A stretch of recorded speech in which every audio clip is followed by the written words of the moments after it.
Mr. President, one last question. Is it true that you tried to cover up your personal involvement in the so-called Watergate affair? I was determined that we should get to the bottom of the matter and that the truth should be fully brought out, no matter who was involved.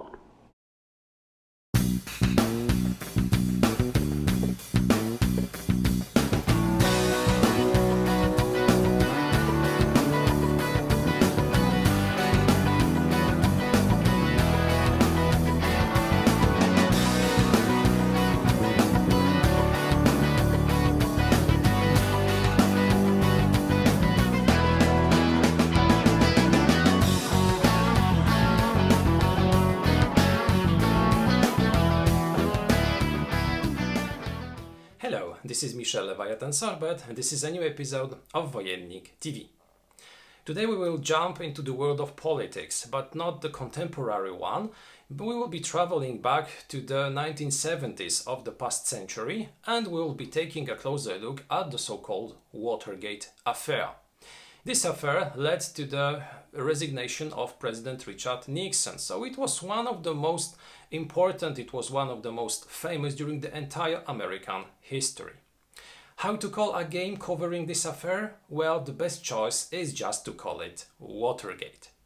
This game was published first by Frosted Games in 2019 and now it was also published in Poland in 2020 thanks to Lucky Duck Games Poland.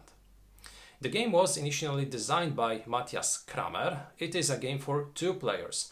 One of them will take control of the journalists, the press, who will try to unveil the mystery surrounding the Watergate affair to make it public. And the second one will take control of Richard Nixon and all his representatives, trying to make the information which the journalist tries to access secret so that it doesn't reach the public. This game is for players aged 12 or higher and the time of play will be somewhere around 30 to 60 minutes.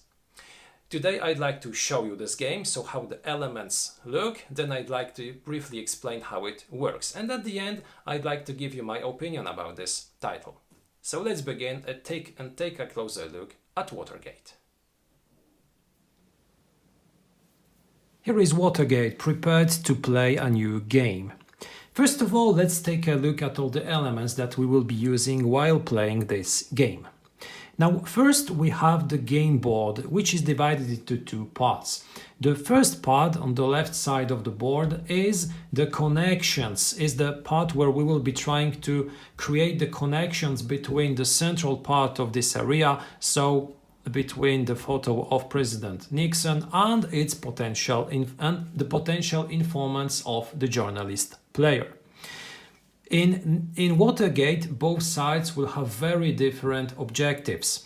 The player incarnating the press, incarnating the journalist, will be trying to unveil all the elements which were associated to the Watergate affair. He will try to make some facts public and he will try to accumulate evidences which he will be placing onto the board, creating sets of connections. His main objective will be to firstly place two informants onto the board. We have 7 informant tiles in the game, so it is possible to place 7 of them. We have historical persons such as James McCord or, for instance, Rosemary Woods. Each of them has their own dedicated space alongside this track, and it is possible to place them on their dedicated spaces. The objective of the player who will be playing as the press, as the journalist, will be to link 2 informants with a set of connected tiles to the Nixon photo and back to the second informant. So he will be trying to create a set of such connections. A set of connections will be constructed using evidence tiles, which are in a bag from which they will be randomly chosen at the start of each turn. At the end of the turn, those evidence will be placed onto the board on the on places corresponding to their color, because we have three kinds of those spots. We have green evidence, we have yellow evidence, and yellow evidence places. And for instance, such a tile can be placed only onto a green evidence spot. So the journalist player will be placing those tiles in such a way to create a set of connections. The Nixon player will have a very different objective, because his main objective will be to gather momentum, to acquire those big red discs. If he manages to acquire 5 momentum discs, he instantly wins. But at the same time, he will be trying to forbid the journalist player in constructing his set of connections. So when acquiring evidence tiles, he will be able also to place them onto the board, but face down. Face down tiles block a connection, and the journalist player will have to search for another path in order to create a continuous line. So both sides will place those tiles onto this part of the board, but in a different way, face up or face down. The second part of this board is the track, where all the struggle between both sides will be taking place. Because here we will be having both two types of wooden discs, a red one and a white one, and those evidence tiles. The two discs represent momentum, as I said, when it concerns the red disc, and initiative when it comes to the white one. The momentum discs are very important for both players, because firstly, it's one of the objectives it's the ultimate objective of the player playing Nixon. He wants to accumulate 5 such discs, placing them on his card, and the moment he manages to place the 5th, he wins instantly the game. But the journalist player, if grabbing those discs, can also receive some additional bonus, because he will also place those acquired discs onto his card. But as you can see, from the 3rd up to the 5th one that he acquires, he will receive a one-time action bonus. So it will grant a huge benefit sometimes, and it is also a compensation for concentrating on something else than on gathering additional evidence. The second disc is the initiative disc. Initiative is extremely important in Watergate, because the player who has initiative not only starts each turn by playing the first card, he can also draw more cards at the start of each turn. The player having the initiative can draw 5 cards at the beginning of each turn. The player without initiative will have to play with 4 cards, so 1 less. Apart from those two discs, on this track we will be moving evidence tokens. Now those tokens at the start of each turn are randomly drawn from the bag, 3 of them, and placed onto the middle part of this track. They are placed face down, but the player controlling the Nixon entourage can at any time look at their front, so he can check their color, he can see what type of evidence it is. The journalist player doesn't have this luxury, doesn't have this possibility, and he has to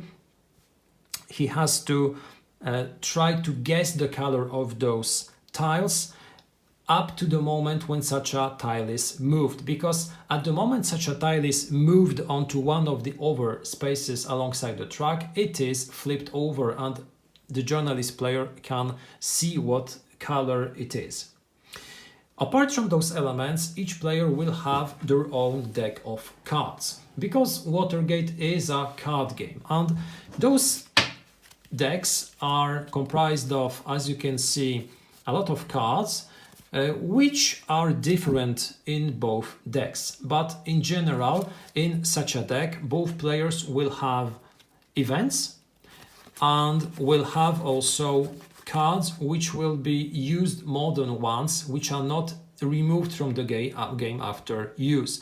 And in the journalist deck, those will be the journalist's cards.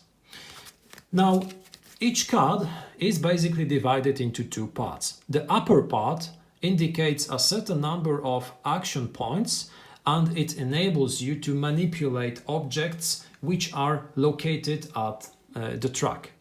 You can move one of the discs, either the white one or the red one, but you cannot move both. So if you have a 4, you cannot, for instance, move both discs by 2 spaces. You have to choose one of those discs and move it 4 spaces in the direction of your track. So starting from the middle, you will place such a disc on your fourth space on your track. But if such a disc was already moved by your opponent, you will move it 4 places in your direction. If by moving such a disc, or if by moving an evidence tile, such an element lands on the 5th spot on your side of the track, you grab this element, you take control of it permanently, which means that it cannot be further moved and manipulated by your opponent, and it will be something that you will resolve at the end of the turn, that you will have. As you can see, you can move discs, but you can also move evidence tiles.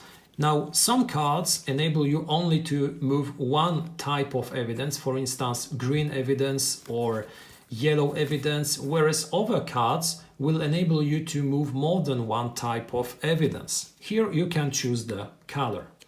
Now, at the beginning, as you can see, the journalist player doesn't know what colors are the evidence randomly drawn during the current turn. So when he wants to move, for instance, a green evidence, he just plays such a card and he declares that he wants to move a green evidence 4 places into his track. The Nixon player, who knows what are the colors of those tiles, has to move one of the green ones, if there is any, in the direction of the journalist player. So if I played, for instance, a yellow card, Nixon could choose one of those 2 and move it in the direction of the journalist track. After moving a tile, it is uncovered and it remains face up until the end of the round. If, as in this case, there is no evidence of the color chosen by the journalist player can still move his disc, one of the 2 discs, the initiative or the momentum disc. So he doesn't lose his turn only because this color is absent among the tiles which are drawn for the current turn. The second part of the card is the event. The events grant you very powerful but most often only one-time bonuses. For instance, they enable you to move several things on this track, not only one element, but for instance 2 evidence and additionally a disc, or maybe it allows you to restore the place where those elements are before playing the card. But when playing such events, in most cases, at most times, you will have to remove this card permanently from the game. So it is discarded. You will not be able to use it once more. Because when you run out of cards, you can reshuffle your discard pile. But those cards which were played as an event are removed from the game and cannot be reshuffled. You have to play up to the game's end with only the cards left in your deck. A special type of card is an informant card, because as I said earlier, in order to win, the journalist player has to place at least two informants who he will link to Nixon's photo. In order to place those informants, we have to place the card, and this enables us to place onto the board the corresponding informant. He will be, of course, placed face up. But in Nixon's deck, we have the same characters, and the player who controls Nixon and his associates can also play such cards as events. He can also place such characters onto the board, but he will place them face down, basically blocking the possibility of using such characters as informants by the journalist player. Both sides will play cards one after another, pushing and pulling elements alongside the track, maybe even grabbing some of them if he manages to move such an element to his fifth spot. The moment he does, such an element is immediately resolved. But if it's not, we play up to the moment when both players have played all their cards. At that point, we pass to the last phase during a turn. Firstly, we discard all the evidence tiles which ended the round on the 0 spot. Nobody grabbed them, nobody took advantage, nobody can take them, and they are discarded back to the draw bag. Secondly, we resolve initiative. We verify who managed to pull this initiative disc to his side of the track, and this player grabs initiative, turning the card into his direction, enabling him to draw more cards during the next turn. If this marker ended on the 0 spot, initiative changes. Then we resolve momentum. The player who managed to pull the disc onto his part of the track can place the momentum disc on his card. Then we place the initiative and a new momentum disc onto the track. Those will be the elements used during the future turn. And finally, we resolve all the evidence.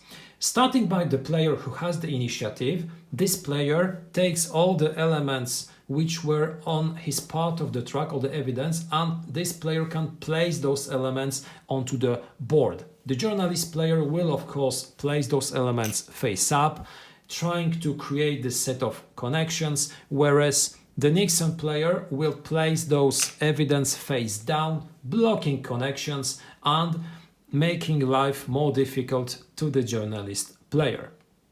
If we place an evidence with the momentum symbol onto the board, we can also move the momentum token in our direction. After both players have placed all their evidence on the board, it's the end of the turn and we can replay a new one. Victory is determined at the instant that the victory conditions are accomplished. So there is no end turn scoring, or it is not possible to win at the same time, because even if both players manage to reach their objectives, it will be resolved during the final sequence of the turn in a very precise order. So in such situations, it will be at most times Nixon who wins, because resolving momentum is before placing evidence onto the board. But it is quite rare. Now, those are basically all the rules governing Watergate. Now, I'd like to pass to the conclusion, and I'd like to tell you what I think about this game after playing it several times. I'd like to tell what I think about it in terms both of its strong but also weaker points.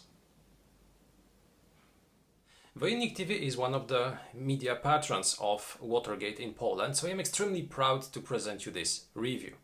I'd like to tell you why I believe this is a very good game and why Wojennik TV decided to support this title in Poland. Firstly, let's take a brief look at the content of the box of Watergate. Now, here a small question mark, because Watergate is only one of the first 2 games published by Lucky Duck Games Poland. But it is at the same time a game published by a company which instantly received a very positive response from players in Poland, and who believe that the quality of the games released by this company will be really high. Why? Because of 2 reasons. The first one is because this is not an entirely new company. Lucky Duck Games Poland is under the franchise of Lucky Duck Games. So this is a very well-known company, and the quality management is, as I suppose, of the same standard when it comes to Lucky Duck Games Poland. The second reason is that in Lucky Duck Games Poland we have really a lot of veterans in the board gaming society. We have a lot of experienced people who know what they are doing, and they know exactly what people want to receive when they take a look at a new game. So because of those two reasons, Watergate, although being only one of the first two games published in Lucky Duck Games by Lucky Duck Games Polska in Poland, is a very high quality design. It's a game with high quality components, which are extremely functional and pretty at the same time.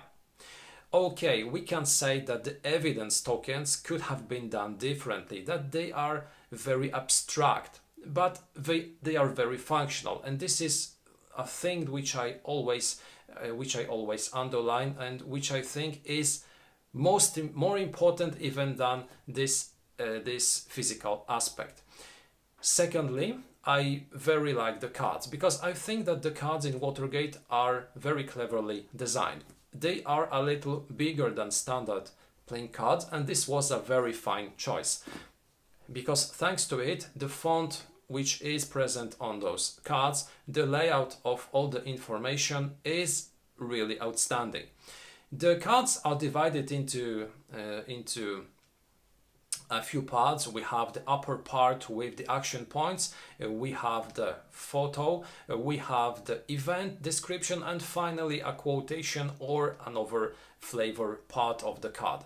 And all those information are extremely well presented, the cards are extremely functional, and at the same time, adding a historical picture, adding this quotation or flavor text adds a lot of depth and enables us to feel better the theme, to feel better the climate of this title.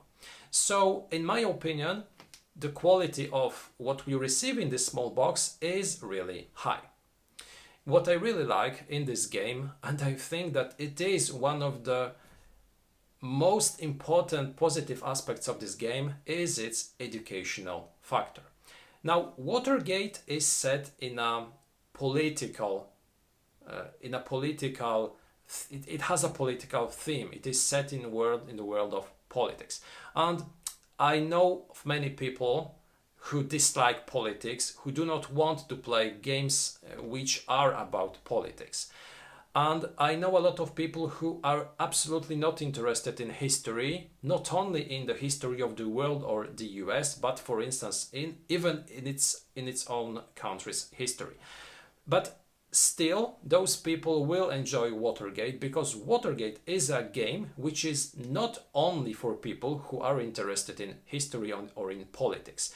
This is a game which enables you to play an interesting game, to have an interesting interaction with your fellow gamer, at the same time inciting you to learn more about the subject of the game.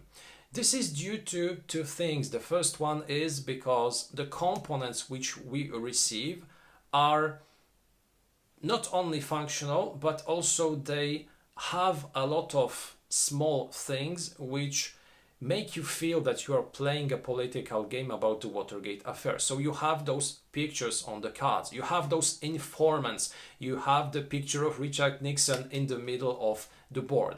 So the junction between the theme and the mechanics is extremely good. All the mechanics are in place because of some reason, and they work very well together. At the same time, those mechanics, especially the ones associated to the board, where you try to create those set of connections between evidence and informants, makes you feel that you are playing a political game, a game in which the journalist will try to acquire new information and to create those set of connections, and at the same time, while playing Nixon and his staff, you'll be feeling that you are cornered, that you try to avoid being uncovered. So you really feel the feel. At the same time, we have a lot of things which makes you want to learn more about Watergate.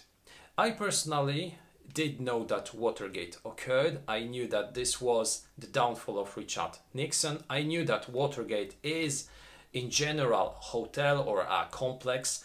So I knew something about this affair. And most people know what Watergate was, knowing that this was an affair in American politics which led to the resignation of Richard Nixon. But many people ignore what Watergate was. They believe it was a person, or they associate the two words Watergate and think that this is due to something related to water. Even more people do not know how this affair evolved, who were their major actors, etc. Thanks to this game, and thanks to the fact that in the rules we have not only the mechanics of this game, not only the explanation of how the game works, we have also a very well presented story. We have the information about the major actors, about how the Watergate affair evolved, and this is extremely good because thanks to it, Watergate becomes an educational game. It allows you to learn a lot more about politics, about the background of this story. And this is how a good political or historical game should be published. Not only presenting you a game about something, but explaining you why the mechanics are such, who are the persons presented in the game, and what the game is all about. Watergate in this element, in my opinion, shines. It is an extremely good educational tool, being a game, an entertaining game at the same time.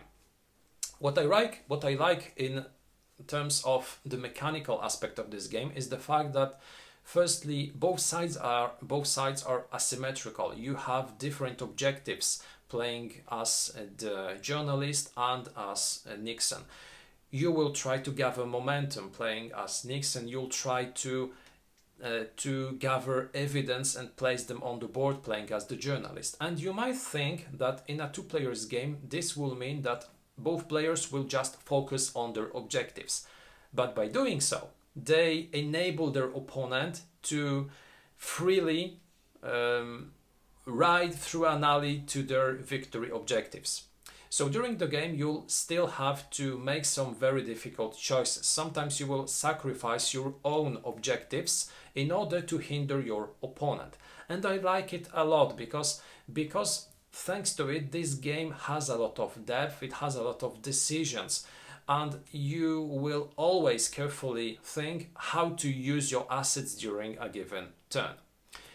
Moreover, the fact that you can use your cards in two ways means that you will always have to carefully think how to use such an asset.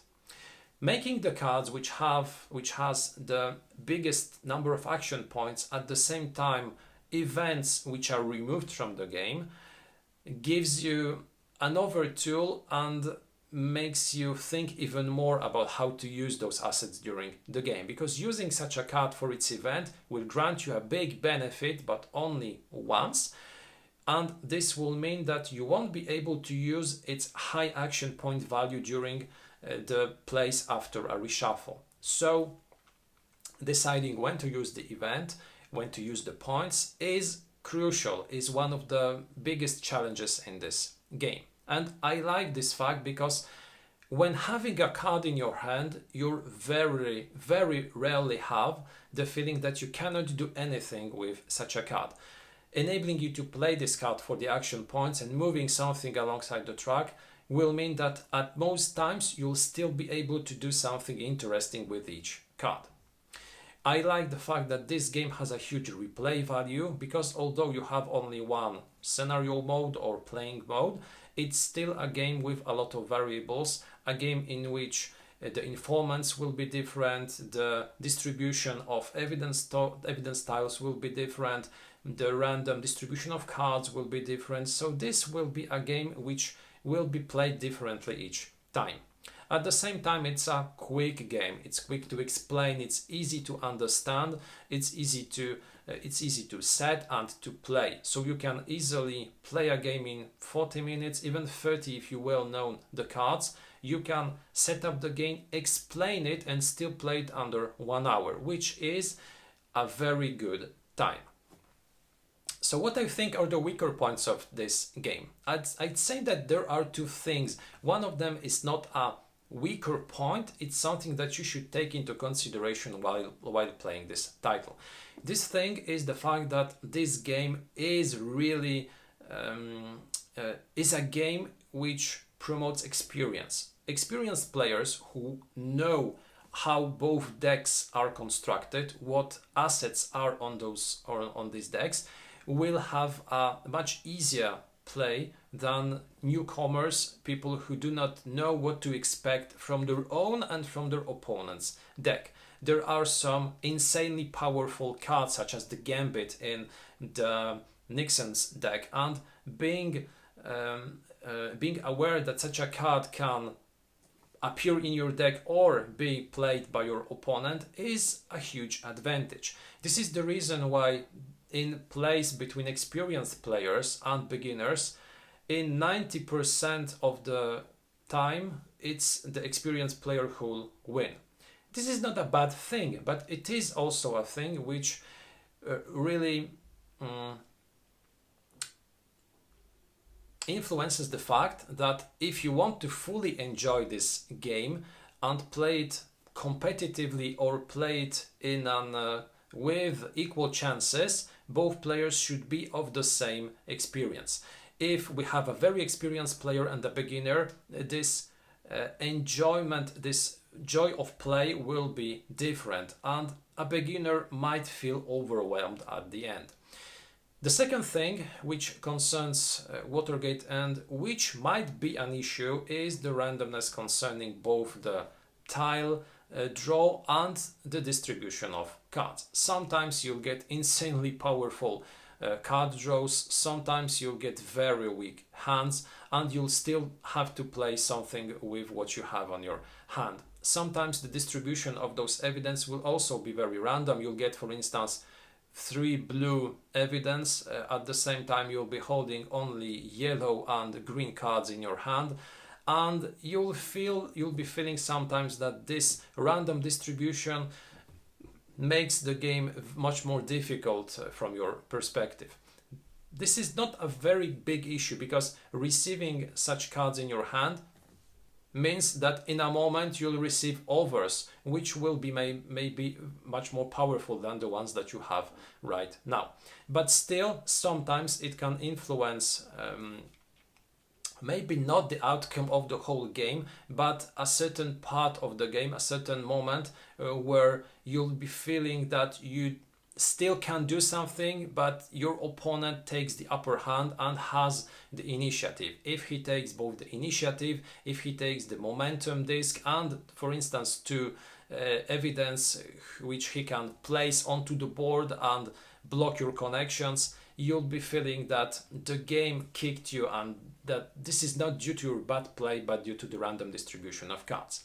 Still, when judging a game in this randomness sector, in this luck sector, I always take also a look at the time of play. And this is a very short game. This is a quick game. So even if the outcome of the game is in a certain way influenced by the random distribution of cards or evidence tiles, you'll not have this feeling that you lost very dramatically because of an extremely bad luck. You'll get a lot of options to make decisions. It's still up to you to decide where to place the evidence, how to use your cards, when to play the events. So you'll still have this feeling that you had a lot of influence on the game's outcome.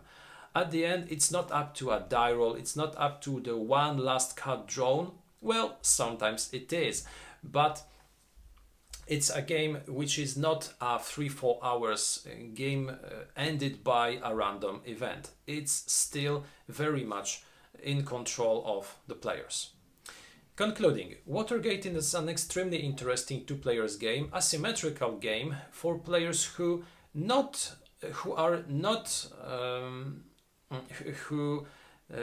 have to be passionate in history, who do not have to to be interested in the Watergate affair or in American politics in order to enjoy this game. It's an interesting design with interesting mechanics, a game which invites you to learn more about the theme of the game, which is quite climatic, which is easy to explain, quick to play, and at the same very intense. I recommend you try it because it's an extremely interesting title. This was the review of Watergate, published initially by Frosted Games and now in Poland by Lucky Duck Games Poland. Thank you a lot for watching this review. I invite you also to our other movies. We have unboxings and reviews in English. Take also a look at our Facebook and Instagram accounts. And if you want to support our channel, you can still become one of our patrons. Take a look at the description of this video. Have a fantastic day and see you next time.